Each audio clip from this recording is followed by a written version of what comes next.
சென்னை சீமைக்கருவேல மரங்களை அகற்றும் விவகாரத்தில் தமிழக அரசு போதிய அக்கறை காட்டவில்லை என்றால் தலைமைச் செயலருக்கு எதிராக நீதிமன்ற அவமதிப்பு நடவடிக்கை எடுக்க நேரிடும் என உயர் நீதிமன்ற நீதிபதிகள் எச்சரித்துள்ளனர்.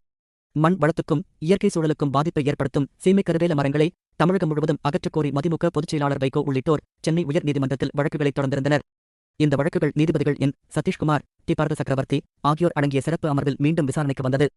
அப்போது நீதிபதிகள் தமிழகம் முழுவதும் உள்ள சீமைக்கருவேல மரங்களை அகற்ற தமிழக அரசு கொள்கை முடிவு எடுத்தும் எந்த பலனும் இல்லாமல் உள்ளது.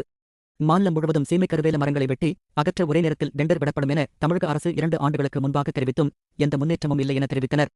அப்போது அரசு தரப்பில் தமிழகம் முழுவதும் 713 கிராமங்களில் சீமைக்கருவேல மரங்கள் முழுமையாக அகற்றப்பட்டு விட்டதாக அறிக்கை தாக்கல் செய்யப்பட்டது.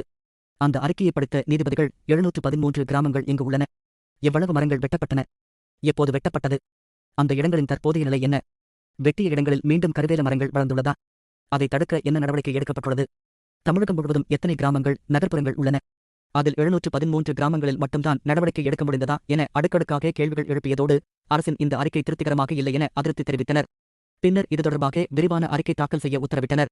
மேலும் சீமைக்கருவேல மரங்களை அகற்றும் விவகாரத்தில் தமிழக அரசு போதிய அக்கறை காட்டவில்லை என்றால் தலைமைச் செயலருக்கு எதிராக நீதிமன்ற அவமதிப்பு நடவடிக்கை எடுக்க நேரிடும் என எச்சரித்த நீதிபதிகள் விசாரணையை ஆகஸ்ட் 29க்கு தள்ளி வைத்துள்ளனர்.